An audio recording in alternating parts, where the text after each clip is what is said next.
ముఖ్యమంత్రి జగన్ గారు మాట్లాడుతూ ఈరోజు కూడా నా దృష్టికి వచ్చింది. 33,000 మంది ఆడపిల్లలు వైసీపీ వాలంటీర్ల వల్లే అదృశ్యం అయిపోయారని నేను అన్నానంట. వారికి వివరణ ఇస్తున్నాను.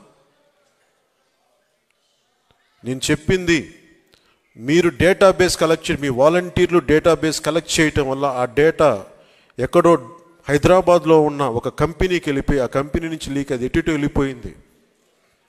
అదే చెప్పాను తప్ప ఏ రోజు కూడా వాలంటీర్ వ్యవస్థ సంపూర్ణంగా వాళ్ళు చేశారని నేను ఎప్పుడు అనలేదు.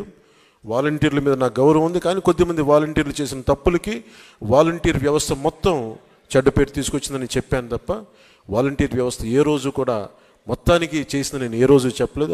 ముఖ్యంగా వాలంటీర్స్గా పనిచేస్తున్న యువతకు ప్రత్యేకించి తెలియజేస్తాం. మీ భవిష్యత్తుకు కూడా మేమందరం అండగా నిలబడి ఉంటామని తెలియజేసుకుంటా ఉన్నాం. ఈ ఉద్దేశంలో ఈ క్రమంలో జగన్ గారు ఒక నిజమైతే చెప్పారు. 33,000 మంది ఆడపిల్లలు ఆంధ్రప్రదేశ్ నుంచి అదృశ్యం అయితే ఆయన అయితే చెప్పారు. ముందు నేను చెప్పినప్పుడు ఎవరు నమ్మలేదు.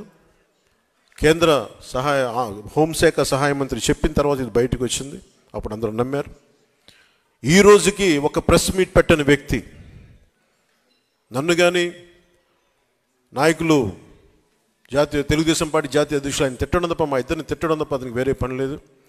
అలాగే ఆర్వి రామారావు గారు కూడా మీరు ఒకసారి జగన్కి మీరు క్లాస్ వారి గురించి ఒక చిన్న పాఠం తీసుకోవాలి. ఆయనకి ఇన్ని ఇసుక రీచ్లు ఉంటే అనేక సర్పంచ్లు కానీ ఎంపీటీసీలు కానీ ప్రతి మండల స్థాయి వ్యక్తులు చాలామందికి ఉపయోగపడే ఒక ఇసుక రీచ్ల్ని ఆయన ఒక కంపెనీకి దారాదత్తం చేసిన వ్యక్తి.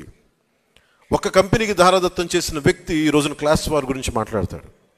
ఎంటైర్ మైనింగ్ని కొద్దిమందికి అసలు దాదాపు ఈ పుస్తకంలో చెప్పిన 2,600 కోట్ల ఎంతో పైచిలకు అన్యాయం జరిగింది. ట్యాక్స్ రూపంలో రావాల్సింది కేవలం కొద్ది కంపెనీలకి కలెక్షన్ కంపెనీలు కట్టుబెట్టారని చెప్పిన ఇది కూడా ఉదహరించారు మన సురేష్ కుమార్ గారు.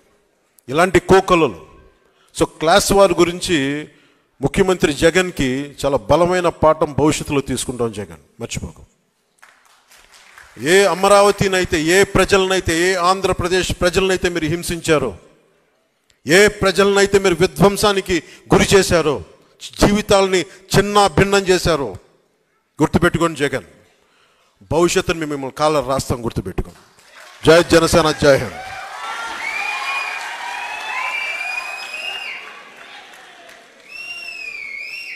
చంద్రబాబు నాయుడు గారు మాట్లాడే ముందు చిన్న ప్రకటన.